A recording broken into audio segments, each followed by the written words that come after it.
मनुष्य के बारे में कहा जाता है कि अगर वह गिरना चाहे तो असुरों से नीचे गिर सकता है और उठना चाहे तो देवताओं से ऊपर उठ सकता है।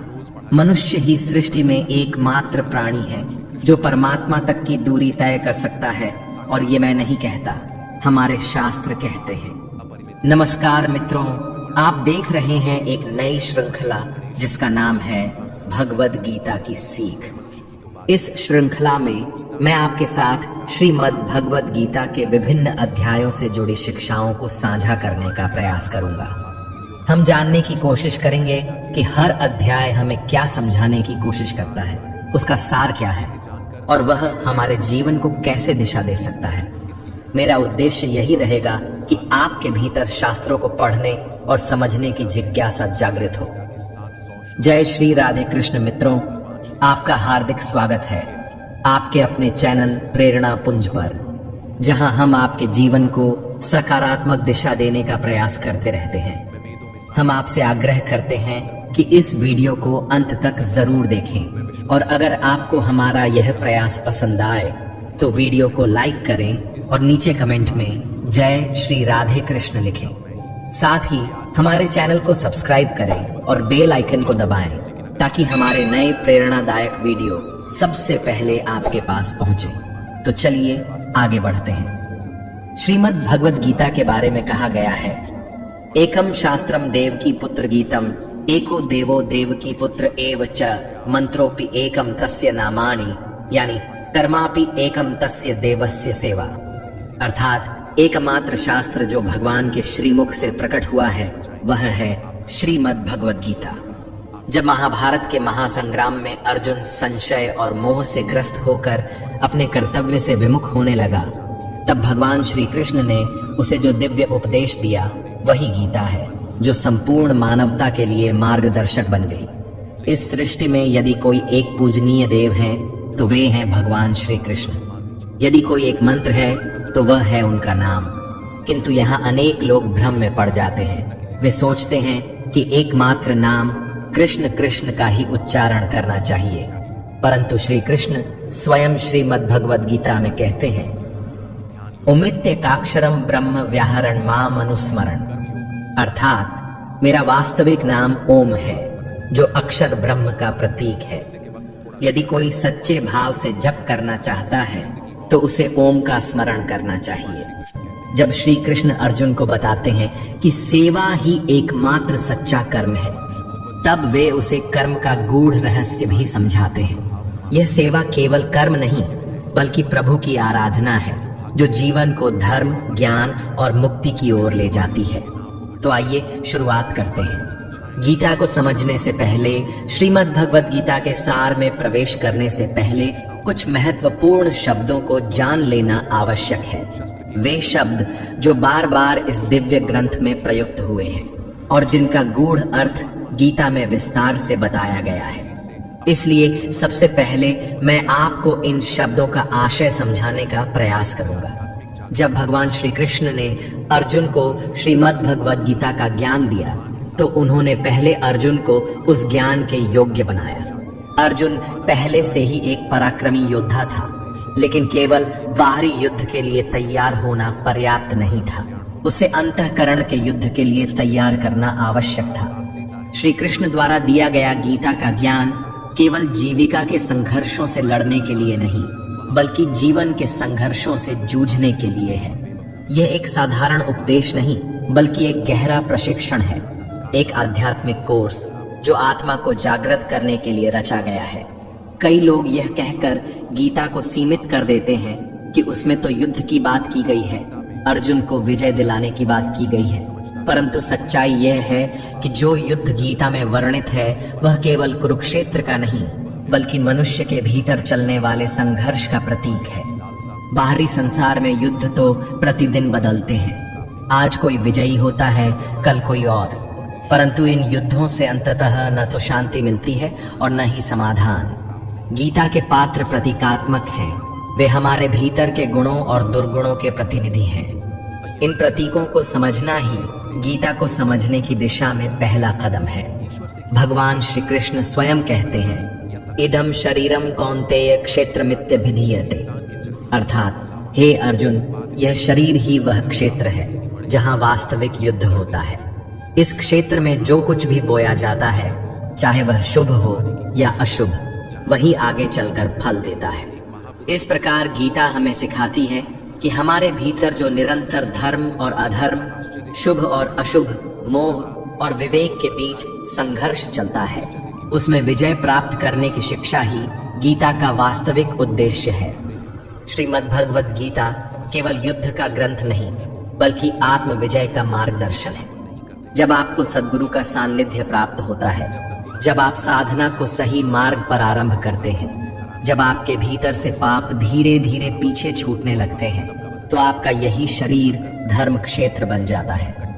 लेकिन यदि आप काम, क्रोध, लोभ और मोह जैसे विकारों के वशीभूत होकर जीवन जीते हैं, तो यही शरीर एक कुरुक्षेत्र में बदल जाता है, जहां भीतर ही भीतर निरंतर संघर्ष चलता रहता है।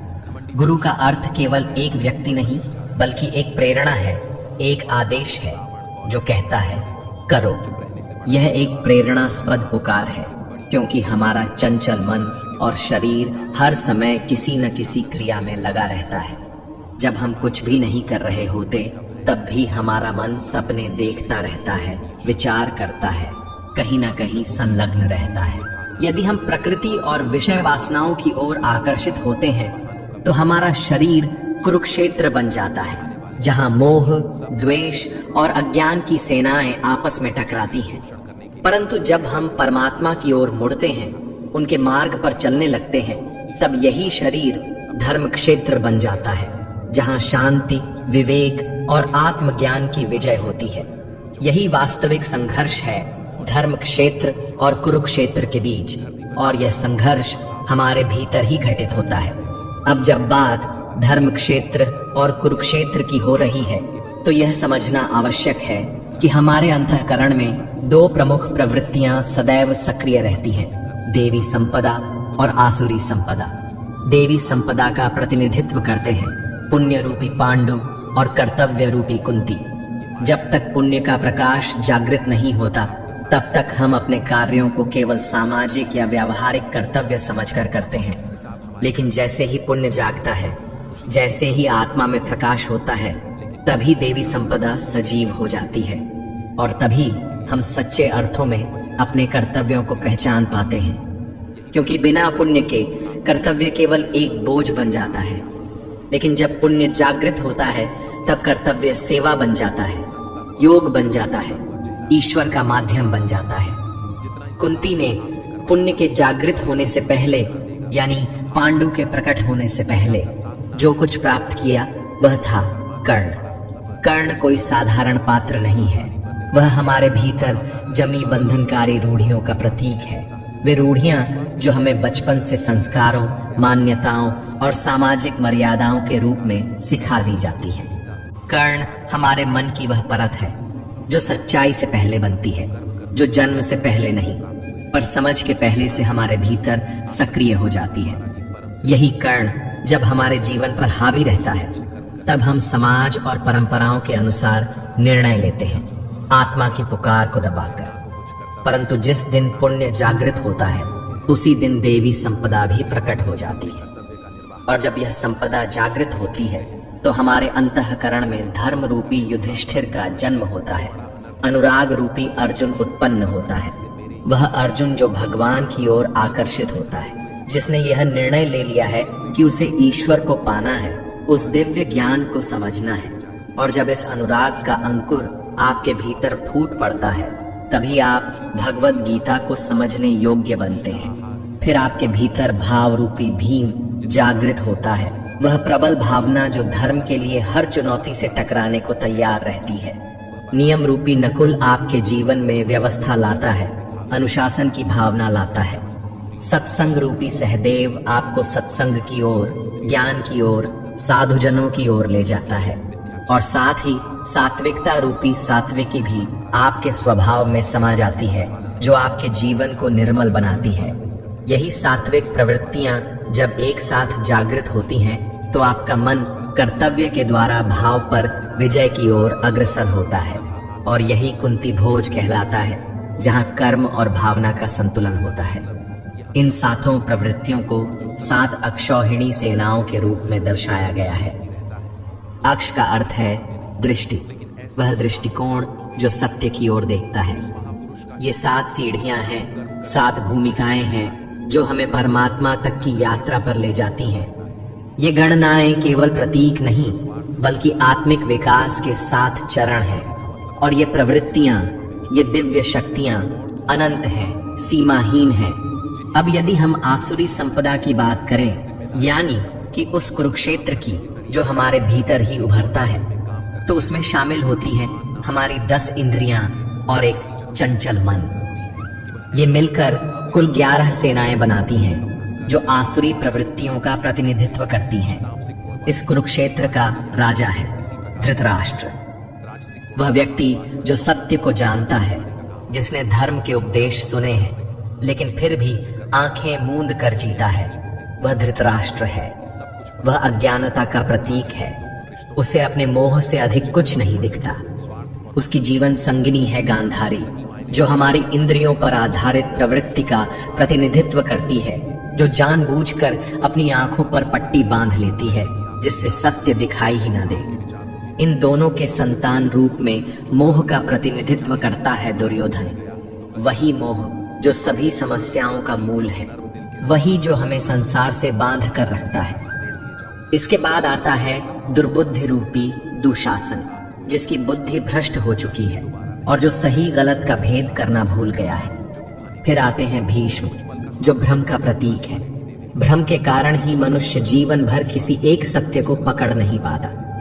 इन पात्रों और प्रवृत्तियों का विस्तार गीता में प्रतीकात्मक भाषा में किया गया है, ताकि हम अपने भीतर चल रहे धर्म और अधर्म के युद्ध को पहचान सकें और जीत का मार्ग चुन सकें। इनके बारे में आगे विस्तार से बात करेंगे। इन सभी पात्रों और प्रवृत्तियों के बीच एक और पुण्यात्मा विद्यमान है, विदुर। वह स्वयं अज्ञान के वातावरण में रहता है, परंतु उसकी दृष्टि सदैव पांडवों के कर्मों पर टिकी रहती है।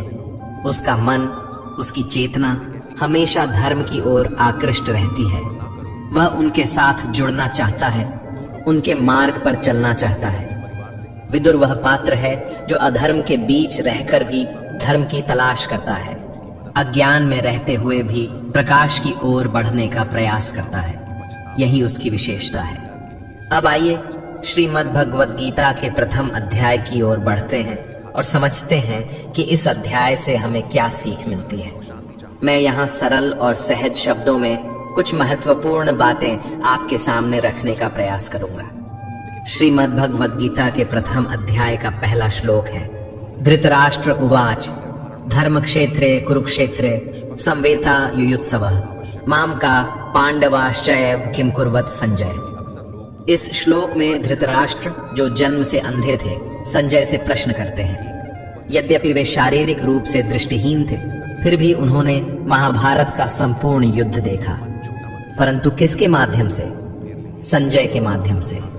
धृतराष्ट्र यहाँ अज्ञानता का प्रतीक है और संजय प्रतीक हैं संयम और विवेक के। धृतराष्ट्र पूछते हैं, हे संजय, धर्म क्षेत्र कुरुक्षेत्र में जो युद्ध की इच्छा से मेरे और पांडु के पुत्र एकत्र हुए हैं, उन्होंने आखिर किया क्या? यह प्रश्न केवल युद्ध के आरंभ को जानने का नहीं, बल्कि अज्ञान द्वारा विवेक से पूछे गए एक गूढ़ प्रश्न का प्रतीक है। यह समझना आवश्यक है कि अज्ञानता धृतराष्ट्र स्वयं देख नहीं सकती, समझ नहीं सकती।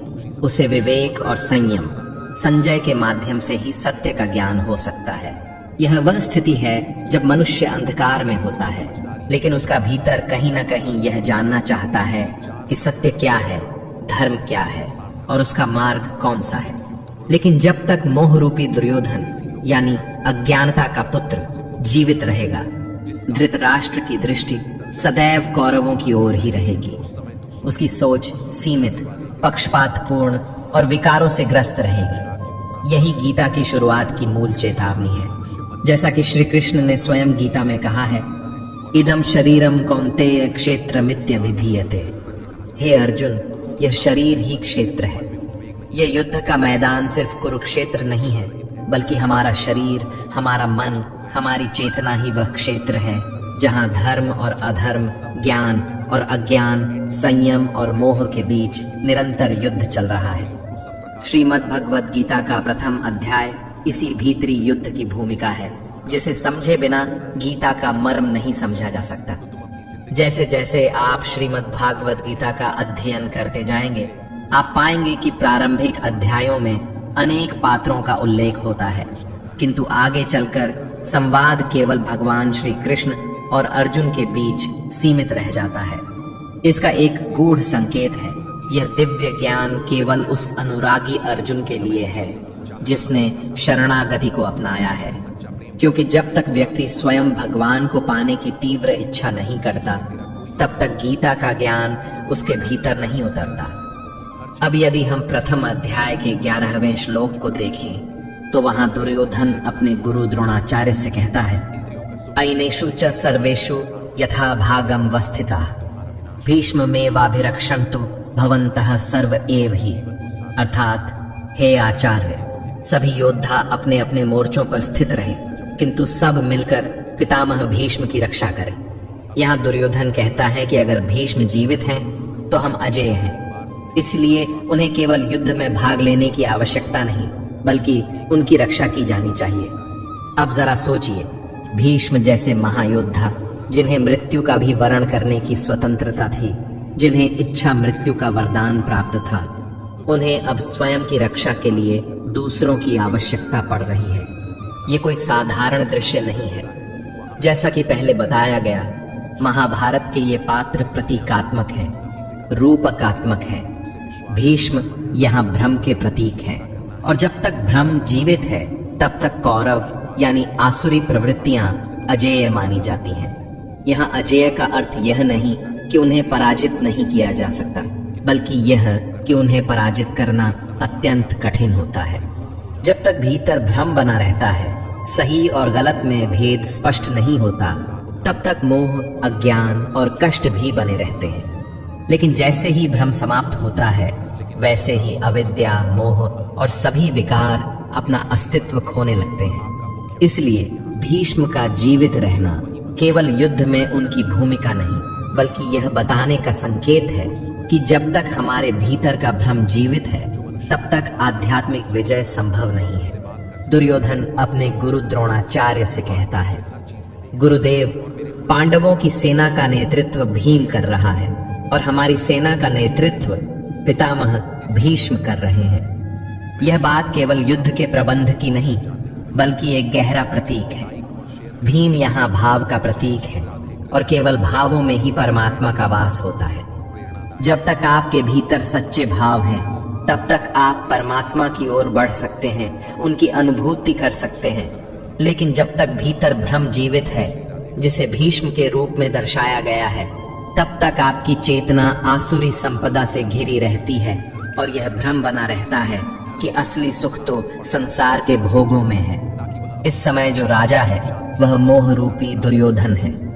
वही संवाद कर रहा है गुरु द्रोणाचार्य से, जो द्वैत बुद्धि का प्रतीक है। द्वैत यानी मैं अलग हूँ और परमात्मा अलग है। जब तक यह अनुभूति बनी रहती है कि हम और ईश्वर अलग हैं, तब तक वह द्रोणाचार्य जीवित रहते हैं। आचार्य द्रोण के बारे में कहा जाता है कि जब तक उनके हाथ में शस्त्र है, उन्हें कोई पराजित नहीं कर सकता।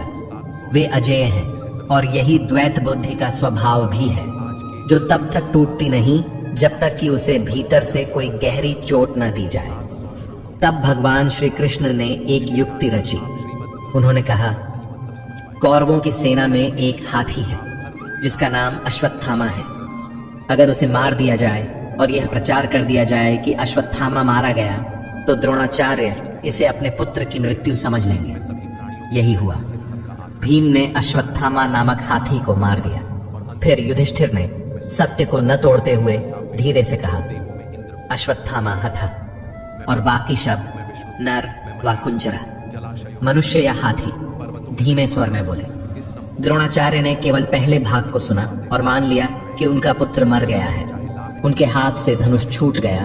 वे निष्प्राण से युद्ध भूमि में बैठ गए और तब उनकी मृत्यु हुई। यहाँ मृत्यु किसी अस्त्र से नहीं हुई, मृत्यु हुई मोह से। जिस पुत्र से अत्यधिक आसक्ति थी, उसी के खोने की कल्पना ने उन्हें पराजित कर दिया। और इस कथा का सबसे गहरा संकेत है अश्वत्थामा का अमर होना। अश्वत्थामा प्रतीक है उस मोह का, उस लगाव का जो मनुष्य को जन्म जन्मांतरों तक बांधे रखता है।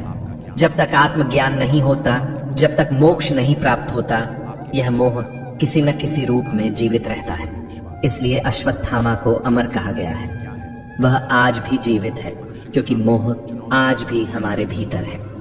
श्रीमद् भगवद गीता के प्रथम अध्याय के श्लोक 15 में वर्णित है, पांचजन्यम ऋषिकेशो देवदत्तम धनंजय पौंड्रम दद्मो महाशंखम भीमकर्मा वृकोदर, अर्थात ऋषिकेश जो कि समस्त इंद्रियों के स्वामी हैं। भगवान श्री कृष्ण ने पांचजन्य नामक शंख बजाया, अर्जुन ने देवदत्त शंख और भीम ने पौंड्र नामक महान शंख ध्वनित किया। यहाँ पांचजन्य केवल एक शंख नहीं है, यह हमारी पांचों ज्ञानेंद्रियों नेत्र, नासिका, जिह्वा, त्वचा, कर्ण का प्रतीक है। भगवान जब इसे ध्वनित करते हैं तो यह उद्घोष करते हैं कि अब ये इंद्रियां संसार में भटकने के लिए नहीं बल्कि परमात्मा के अधीन होने के लिए तैयार है। पांचों इंद्रियों को संयमित कर भक्त की श्रेणी में लाने का यह आह्वान है। भगवान श्री कृष्ण केवल एक सारथी नहीं, सद्गुरु हैं, योगेश्वर हैं। जब अर्जुन युद्ध भूमि में भ्रमित हो गया, मोह से भर गया, तब उसने श्री कृष्ण से कहा, शिष्यस्ते हम शादिमा त्वां प्रपन्नम, अर्थात हे प्रभु, मैं अब आपका शिष्य हूँ, आपकी शरण में हूँ। मुझे ज्ञान दीजिए, मेरा मार्गदर्शन कीजिए, मुझे पार लगाइए। जब तक कोई शिष्य स्वयं को पूर्णतः भगवान के हवाले नहीं करता, जब तक भगवान स्वयं उसके हाथ नहीं थामते, तब तक सच्चे अर्थों में साधना, ध्यान, भजन या आत्मान्वेषण की यात्रा आरंभ नहीं होती। अब बात करते हैं शिखंडी की, जिसे कभी शिखंडी नहीं कहा गया। यह नाम मात्र एक योद्धा का नहीं बल्कि एक गहरा प्रतीक है। यथार्थ गीता में स्वामी जी कहते हैं कि शिखंडी का अर्थ है शिखा सूत्र का त्याग, अर्थात जब व्यक्ति अपने बाह्य आडंबर, जातिगत अभिमान, कर्मकांड की दिखावे वाली प्रवृत्तियों को त्याग देता है, जब वह केवल सत्य की खोज में लग जाता है, तब वह शिखंडी बनता है। और भीष्म जो भ्रम का प्रतीक है, वह उसी शिखंडी के माध्यम से पराजित होते हैं। शिखंडी हमें याद दिलाता है कि मोक्ष की ओर बढ़ने के लिए बाह्य धार्मिकता का त्याग और आंतरिक ईमानदारी जरूरी है। जब तक शिखा सूत्र, जात पात, आडंबर नहीं टूटते, तब तक भीष्म रूपी भ्रम अजेय बना रहता है। शिखा उस लक्ष्य का प्रतीक है जिसे मनुष्य को अपने जीवन में प्राप्त करना होता है, वह परम लक्ष्य, वह परमात्मा की प्राप्ति। और सूत्र हमारे भीतर जड़े हुए संस्कारों का प्रतीक है, वे संस्कार जो जन्मों से हमारे साथ चले आ रहे हैं, जो हमें बार बार मोह, भय, क्रोध, लोभ, अहंकार जैसे बंधनों की ओर खींचते हैं। जब तक मनुष्य अपने लक्ष्य को पूरी तरह प्राप्त नहीं कर लेता, जब तक वह ईश्वर से एकाकार नहीं हो जाता, तब तक ये संस्कार उसे जकड़े रहते हैं, उसे बांधे रखते हैं। इसलिए जब कोई साधक साधना के पथ पर होता है, तब वह अभी एक पथिक होता है, एक साधना रथ यायावर। लेकिन जिस क्षण वह अपने जीवन के अंतिम लक्ष्य को प्राप्त कर लेता है, आत्मबोध को पा लेता है, उसी क्षण ये संस्कार, ये पीछे बंधी डोर स्वयं टूट जाती है। तब जाकर सच्चा त्याग, सच्चा संन्यास संभव हो पाता है और उसी क्षण भीष्म रूपी भ्रम का अंत हो जाता है। यही प्रतीक है शिखंडी द्वारा भीष्म के वध का। अब आते हैं श्रीमद् भगवद गीता के प्रथम अध्याय की ओर। इस अध्याय के आरंभिक भाग में पात्रों का परिचय होता है, कौन कौन योद्धा है, कौन महारथी कहाँ खड़ा है, किसके हाथ में कौन सा शंख है, कौन सेना का नेतृत्व कर रहा है। लेकिन जैसे ही यह अध्याय आगे बढ़ता है, मंच पर केंद्र में आता है अर्जुन। वह अर्जुन जो युद्ध भूमि के बीच अपने रथ को खड़ा करवाना चाहता है। वह श्री कृष्ण से निवेदन करता है, हे माधव, मेरा रथ दोनों सेनाओं के बीच ले चलो, ताकि मैं देख सकूं कि कौन कौन लोग युद्ध के लिए एकत्रित हुए हैं।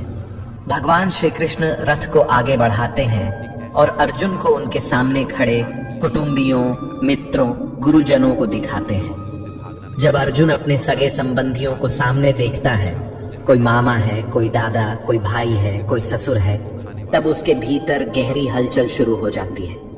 अर्जुन का हृदय कांपने लगता है, उसका शरीर शिथिल हो जाता है, उसके हाथ से गांडीव धनुष गिर जाता है, उसकी त्वचा जलने लगती है, मन असमंजस में डूब जाता है और वह युद्ध से पीछे हटने लगता है।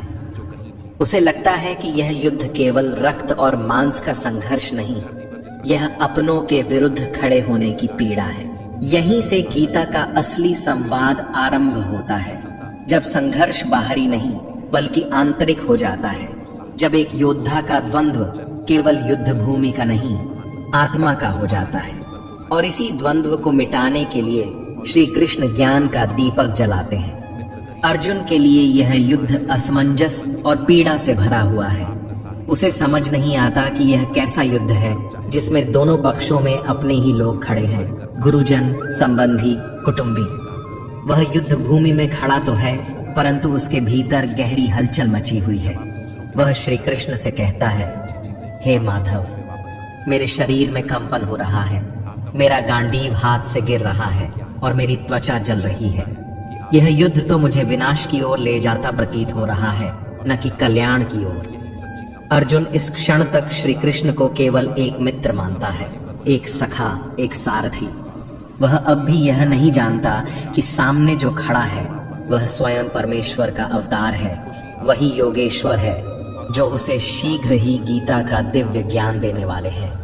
यह वही श्री कृष्ण है जिनका विराट स्वरूप उसे 11वें अध्याय में देखने को मिलेगा। लेकिन अभी तक उसकी दृष्टि मोह के पर्दे से ढकी हुई है। अर्जुन के भीतर जो द्वंद्व है वह केवल व्यक्तिगत नहीं है, वह सामाजिक भी है।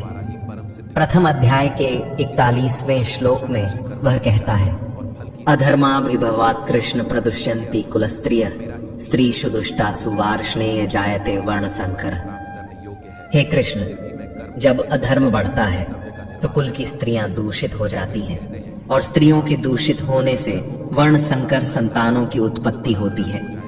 यह अर्जुन की उस पुरातन सामाजिक मान्यता का प्रतिबिंब है जिसमें कुल की मर्यादा स्त्रियों की शुद्धता पर आधारित मानी जाती थी। अर्जुन इस मान्यता के आधार पर युद्ध को टालने के तर्क गढ़ रहा है, परंतु यही वह क्षण है जब श्री कृष्ण का मौन टूटता है। आगे चलकर वह स्पष्ट करते हैं कि सच्चा धर्म बाह्य कुलों की शुद्धता नहीं बल्कि अंतःकरण की शुद्धता है। वे यह समझाते हैं कि यदि किसी के मन में भ्रम है, मोह है, द्वेष है, तो उसका हर निर्णय अपवित्र होगा, चाहे वह कुल की रक्षा के नाम पर हो या किसी आदर्श के नाम पर। भगवान श्री कृष्ण आगे यह भी स्पष्ट करते हैं कि जब कोई भक्त, चाहे वह वर्ण, लिंग, कुल या जाति से जो भी हो, पूर्ण श्रद्धा और समर्पण से आराधना करता है तो वह मेरी दृष्टि में पूर्ण रूप से शुद्ध और मोक्ष का अधिकारी होता है।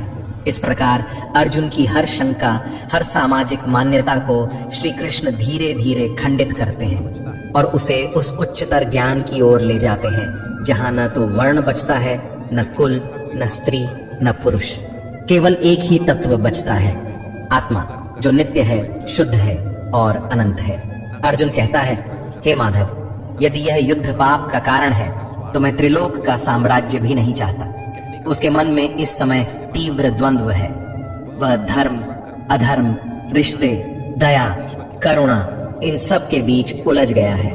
उसे यह युद्ध केवल रक्तपात और अपने ही संबंधियों की हत्या जैसा प्रतीत होता है और इसी भ्रम में वह युद्ध से पीछे हट जाता है।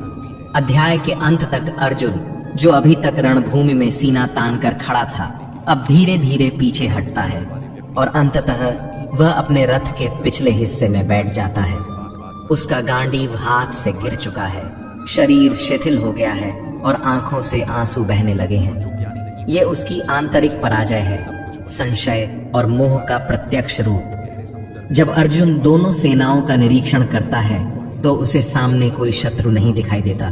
उसे केवल अपने ही लोग नजर आते हैं, दादा, मामा, गुरु, भाई, साले, पुत्रवत संबंध, सब वही हैं और यही पारिवारिक मोह उसकी सबसे बड़ी बाधा बन जाता है। जो भी व्यक्ति भक्ति का मार्ग अपनाता है, जो प्रभु की शरण में जाना चाहता है, उसका पहला द्वार यही होता है, मोह से मुक्ति का। जब तक मोह है तब तक विवेक जन्म नहीं ले सकता, और जब विवेक जागता है तब सच्चे अर्थों में गीता का ज्ञान प्रवेश करता है। अर्जुन के मन में उस समय यह भ्रम भी था कि वह सनातन धर्म की रक्षा कर रहा है, कि इस युद्ध से वह अधर्म रोक सकता है। परंतु वह यह भूल गया था कि जो उसके सारथी हैं वे कोई सामान्य मित्र नहीं, स्वयं प्रभु श्री कृष्ण हैं। यह समझ अर्जुन को अभी नहीं थी, लेकिन जैसे ही वह समझेगा उसका दृष्टिकोण बदल जाएगा। इसीलिए श्रीमद् भागवत गीता का यह प्रथम अध्याय अर्जुन विषाद योग कहलाता है, अर्थात वह अध्याय जिसमें अर्जुन संशय, दुख और मोह से घिरा हुआ है। स्वामी जी ने इसे संशय विषाद योग कहा है, क्योंकि यह केवल शोक नहीं बल्कि अज्ञान और भ्रम से उत्पन्न संशयों का योग है। यह वही चरण है जब साधक मार्ग पर तो होता है लेकिन पीछे खींच जाता है, परंतु यही वह मोड़ है जहां से भगवान श्री कृष्ण का उपदेश प्रारंभ होता है। और फिर एक एक करके वे अर्जुन की हर शंका, हर प्रश्न का उत्तर देते हैं, उसे यथार्थ धर्म का बोध कराते हैं, और वही यथार्थ ज्ञान हम सबके लिए भी श्रीमद् भागवत गीता में संचित है। मित्रों, अर्जुन विषाद योग केवल एक युद्ध भूमि का दृश्य नहीं है, बल्कि हमारे भीतर चल रहे संघर्ष का प्रतीक है। जब भक्त ईश्वर की ओर बढ़ता है तो पहली बाधा मोह, भय और संशय बनकर आती है। अर्जुन का टूटना, गांडीव का गिरना, ये सब आत्मज्ञान की यात्रा की शुरुआत है। अब अगला अध्याय, गीता का दूसरा अध्याय, वहीं से शुरू होगा जहां से भगवान श्री कृष्ण का उपदेश शुरू होता है, जहां से संशय का अंत और समाधान का आरंभ होता है। और यह समाधान केवल अर्जुन का नहीं, यह हम सब का है। यह गीता केवल शास्त्र नहीं है, यह जीवन का मार्ग है जो हमें जीवन के रण में अडिग बनाता है। हम सब भी नया दृष्टिकोण पाएं। मित्रों, आज के लिए बस इतना ही। अगर आपको ये वीडियो पसंद आया हो तो इसे लाइक करें और अपने परिजनों के साथ ज्यादा से ज्यादा शेयर करें। कमेंट में जय श्री राधे कृष्ण लिखना न भूलें, और ऐसे ही और ज्ञानवर्धक वीडियो देखने के लिए हमारे चैनल को सब्सक्राइब करें और घंटी का बटन भी दबाएं। अंत तक मुझे सुनने के लिए आपका बहुत बहुत धन्यवाद। जय श्री राधे कृष्ण। राधे राधे।